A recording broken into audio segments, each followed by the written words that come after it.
Ayan po mga kaibigan, of course, the brain trust of Sports Vision. Our tournament director si Mr. Tony Boy Liao on the right.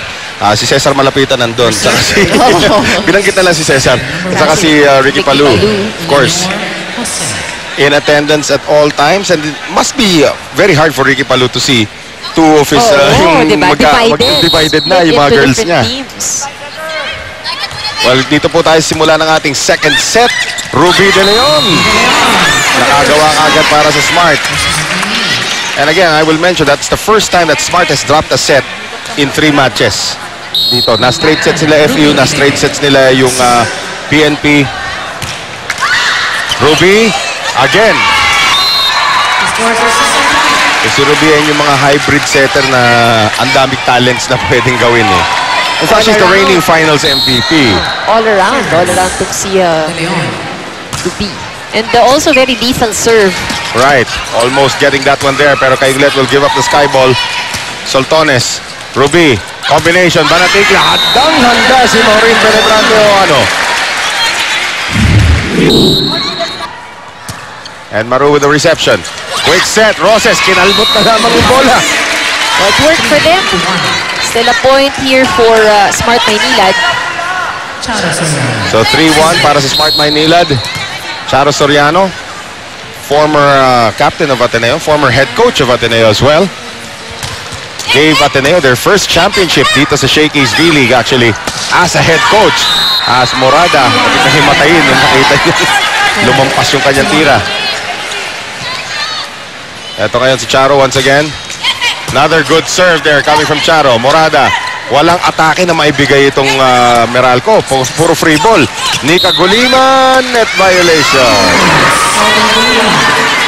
Sana mahirap din sobrang pagkat minsan.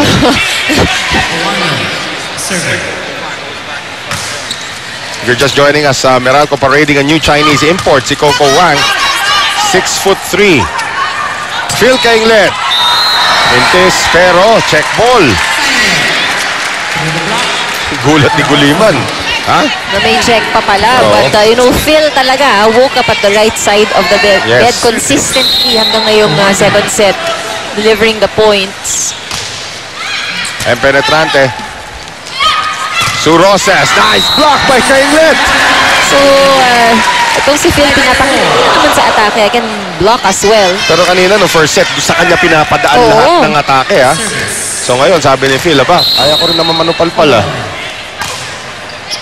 Another good serve. That was a diving serve. Yung tipong akala ni Maru, kuha ko to harapan, bigla na lang namatay sa harapan niya. And Rexona anti-perspirant deodorant, it won't let you down. Nakuha na ng Meralco ang kalamangan. So that's 4 straight points already para dito, or 5 straight points para dito sa kupunan ng Meralco. At sabi ni Maru, takla natin. This is how you get a point. And itong si Maru, we've seen her, of course, nung nag-umpisa siyang maglaro hanggat sa senior years. And we've seen the year na siya sa maturity, no? And how she plays. Coach Roger in the foreground that time. Jose, quick set, Coco Wang. Ito ngayon si Gretchen Soltones. Intis. So itong magiging tema rito sa ating second set, ang pakuntian ng errors. Because ang nakikita natin ngayon, some mistakes being committed here and there. Like that one, yep, coming from Maika Morada. Tabla tayo, 6-all. Everybody is here at the arena para masaksiyan itong ating star-studded na laban. Here is Axel, the official outfitter of the Shakey's V-League. April Jose. Oh, almost powerless that time against Nika Guliman. Ito ngayon, si Phil Kainglet. Si Maru nandun. Ruby, masyado malapit. Adlib si Soltones. Nabuhay pa rin. Coco Wang. At naitawid naman yun si Maru. Maika Morada into the net.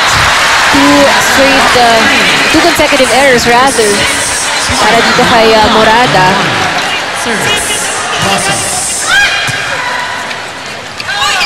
Hey, here's the running attack. Coco Wang. Walang magagawa sa Soltones to. Ang laki niyan. Ano naririnig ko dito sa gilid ng mga pinagsasabi ni Dati Pasco? May ibang conversation on the side. Kaya nga eh. Nag-uusapan yung mga teleserye. Eto ngayon, si Soltones. Ginamit pa yung net. Dikit po itong ating second set. Lamang po ang Smart Maynila ng isa.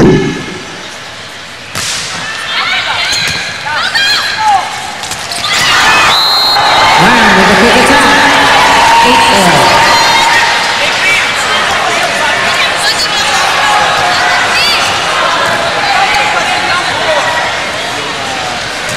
Coco Wan serving for Meralco.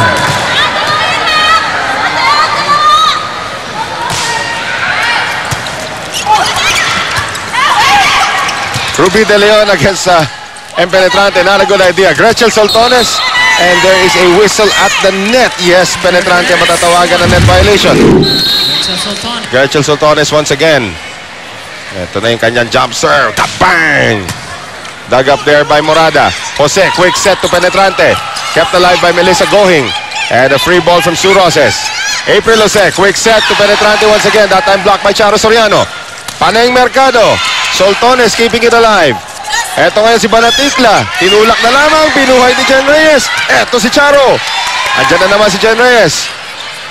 Mercado. Banatikla. De Leon. Galing sa likuran. Soltones. Pumatay ng langaw sa net.